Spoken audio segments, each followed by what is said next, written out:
take time. Let me talk for a minute. It's a conversation. You gotta be out here every day. You can't just try to come out of nowhere and try to tell us about the community that you don't live in. What I said before was, when we come out to the community, we know, listen, I heard you. When we come to the community, we know it's brothers and sisters out here that's out there like, we understand it because we come from. But listen to me, that's where we come from. I'm saying I used to want to die for the sick, now I'm ready to die for the Lord. That's what I'm saying. No, so now I'm saying for you, me and you as brothers, when me and you and these brothers here step on the scene, we the guys that the Bible's talking about. When we step up in our community, y'all causing commotion. You not let me finish. Everywhere I see y'all, you know why? We trying to warn our people. We trying to warn them. Watch it, let me hit it. Can I read one thing real quick? So you don't want to hear the word of God, that's why our community stay the same. We don't want to hear the word, no, we talking about our people in this community. Read. Psalm 82 and verse 6. I have said, ye are God. Just like my brother said with the jersey on. As I have said, we are gods. We God's chosen people. We the guys on earth like the brother.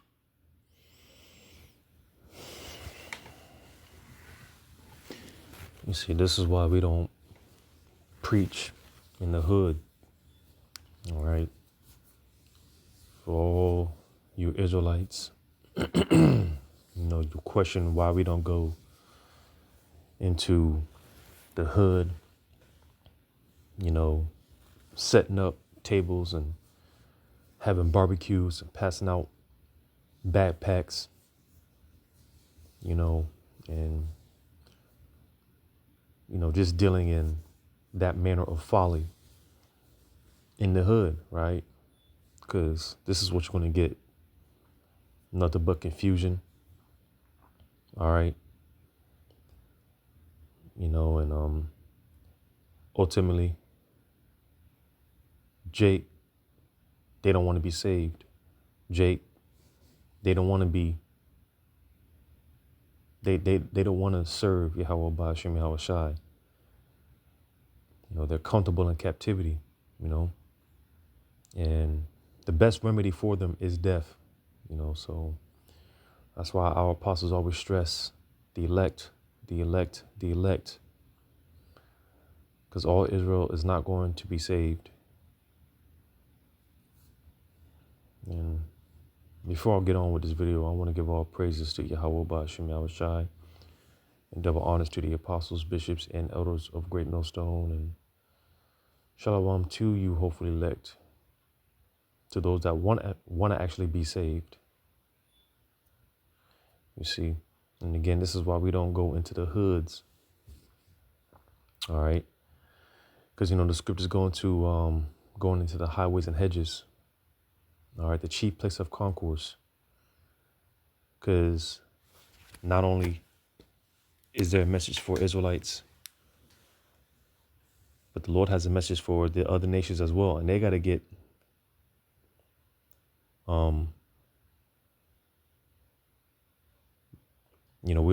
we ought to prophesy to the nations as well. The Lord has a message for the nations as well. That's why I'm going to grab this in Isaiah 34 in verse 1. Come near, ye nations, to hear, and hearken, ye people. Let the earth hear, and all that is therein, the world, and all things that come forth of it. So again, there's a message for everyone at the end of the day. Now, concerning salvation, that is only for the Israelites, and even more so the elect. All right. But nevertheless, the Lord does have a message for the other nations. We ought to prophesy to the nations as well. Again, as I quoted, going to the chief place of concourse. All right. The highways and hedges. All right. So with that being said, again, this is why we don't go to the hoods. All right. Jake does not want to be saved. They don't want salvation. So why cast your pearls before swine? We'll go to this in Proverbs 17 and verse 10.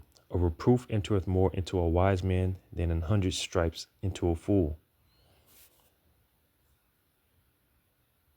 I'm going to read that in the NLT. A single rebuke does more for a person of understanding than 100 lashes on the back of a fool. So you see, why are we to prophesy unto fools? All right, 2/3, they are fools. They're sottish. All right. And quite frankly, they are not going to make it on this side. This message is not for them. This is why Yahushua taught in parables. When the disciples asked Yahushua, why are you speaking in parables? Why are you speaking in a way that the people cannot understand? Because what did Yahushua tell them? It is given unto you to know the mysteries. If this was for everyone, why is the mystery of the kingdom of heaven? Why is it a mystery concerning the kingdom of heaven? Why is it a mystery? And even more so, 2/3, as of right now, they're not going to make it on the side. They're as of right now, as far as that, the first dominion, all right, it's not for them. As far as deliverance on this side, it's not for them.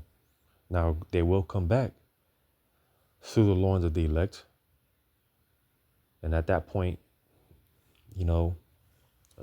Jake will be in their right mind. They'll be perfect and it'll be all good. But as of right now, it's the Lord's business. That's why I always say, even concerning 2/3, as much shit as we talk about 2/3, as much as we get on 2/3, the hell with 2/3, but nevertheless, it's not personal. It's the Lord's business. All right. So there's no point in trying to reprove a fool. It's just no point. It's not going to lead to anything. It's not going to go anywhere. You're just wasting your time. All right. Jake has this crab in a bucket mentality. I will say, because even the Apostle Tahar gives credit where it's due, because, even with these other Israelite camps. And again, as much as the apostles and elders get on these other camps, nevertheless, they are teaching Israel that they are Israel. But a lot of these Israelite camps, they're nothing but, for the most part, entry-level camps, because there is a much higher level of understanding in this thing of ours. But they are teaching Israel that they are Israel, And, as these Jakes, because I'm not going to call him brother, a real brother is, your real neighbor is one that is teaching the same like-minded doctrine. So I'm not going to call these Jakes brothers, but they all doing the work of Yahweh Shema Shai. And when it comes to these other camps, may Yahweh Shema Shai deliver the elect from these camps swiftly, I believe Apostle Tahar wholeheartedly when he says, there are elect amongst these other camps. He believes, and I believe that wholeheartedly, because I myself being one of these camps, a part of one of these camps, for 10 years, brothers know my testimony, being a part of another camp for 10 years, and the Lord took me out of that nonsense right before, the Lord brought it to naught, because you don't hear much about that particular camp nowadays, And again, I'm not saying I'm of the elect, but the Wadi Yahweh Shema Shai, and that's why I believe that wholeheartedly I agree with Apostle Tahar. There are elect amongst these camps. And may the Lord, and it's not a matter of if or, can the Lord do it? It's more so, can the Lord, may the Lord do it more swiftly, because, just with all this nonsense, man, in Israel, you got the latest, which this shit is old news by now. The nail is already in the coffin, but more info, receipts, as they say, coming out against this guy, Alazar. All right, Alizé. All right. And it's just like, goddamn, the Lord has to put a stop to this nonsense, man, to this madness and folly in Israel, and that's why it just makes sense more and more, man, why the Lord is going to start when it comes to judgment. He's going to start with those that know. He's going to start amongst the circumcision, amongst Israel, you know. But nevertheless, digressed a little bit. As I just read here in Proverbs 17:10 in the NLT again, a single rebuke does more for a person of understanding than 100 slashes on the back of a fool. So again, it's a waste of time. All right. Jake does not want to get right. They're not going to get right. And I'll slack it because I was making the point, as these Jakes were, bringing out, hey, we are gods, and that's a lowercase G. Ain't no uppercase G, as this guy, so-called Deacon Hakah, talking about being gods, big G's, not little G's. No, we're little G's. All right. But nevertheless, the point being, Jake, they want to stay in that crab in a bucket mentality. All right. And right now, Jake, 2/3, they are an enemy to the cross. And here it is. And that's why I wanted to, you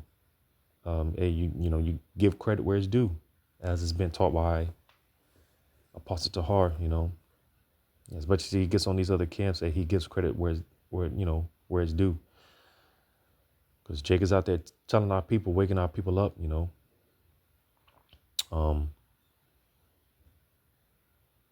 but as we are out there, and I'm talking about all the camps on the highways and byways, telling our people to repent, to come back to Yahweh Shema Shai. And with all that being said, Jake, they look at this, they see it as us saying that we're better than them, and then, as the Jake was just trying to explain to the knucklehead that, hey, we were a part of that. We come from that environment. We come from that lifestyle, and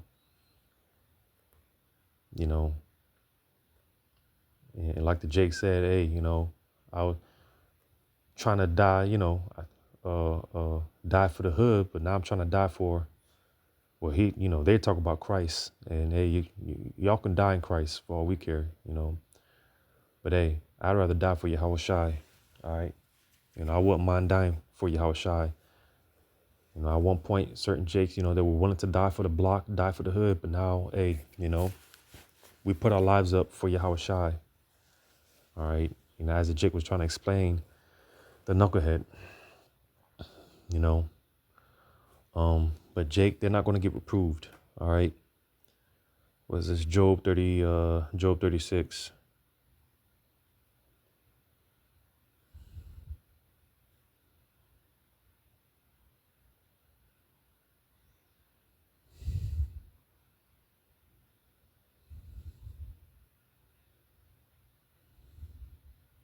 Job 36 and 13. But the hypocrites in heart heap up wrath. And you see, talking about Jake, man, concerning these hypocrites. All right. I'll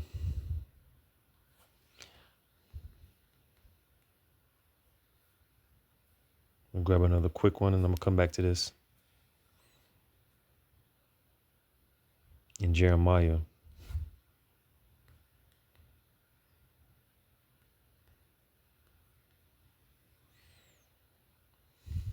Oh, I'm sorry. I think that's that's Isaiah 9.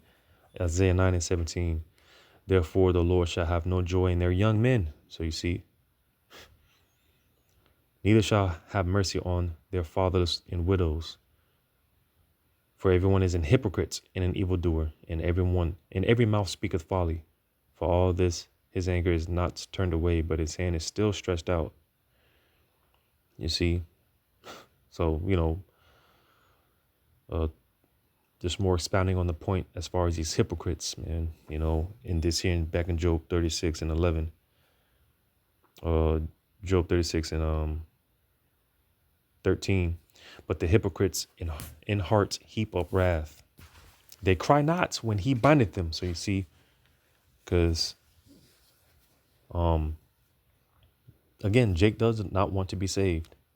All right. It said they shall It said they cry not when he bindeth them. Jake is just not going to get it. They're just going to wax worse and worse. No matter how many ass whoopings the Lord puts, all right, no matter how many times, no matter how much the warning goes out, no matter how much the Lord extends his grace, his mercy, Jake is not going to, they're not going to cry out when the Lord bindeth them, Jeremiah 5. Jeremiah 5:3. O Yahweh, are not thine eyes upon the truth? Thou hast stricken them, but they have not grieved. Thou hast consumed them, but they have refused to receive correction. They have made their faces harder than a rock. They have refused to return. So at that point, or at this point, what else is there to do? What more reasoning? What more does the Lord need to do? That's why I said the best remedy for 2/3 is to be put down like dogs, because death is the best remedy. Why? Because they're going to come back. That's the best remedy. God forbid we have to be here another 3 or 4 generations. God forbid. Yahweh Ba'Shem Shai forbid. The best remedy for 2/3 right now is to be put down like dogs, like a useless dog, man. All right. Because they're going to come back in the kingdom in their right mind. But as of right now, there is no saving for Jake, no matter how much the Lord extends his mercies. Jake is not going to get it. They don't want to get it. They don't want to be saved. So to hell with them. And this is why we don't preach in the hoods. All praises to Yahweh, Shema Shai, Shalom to you, hopefully elect.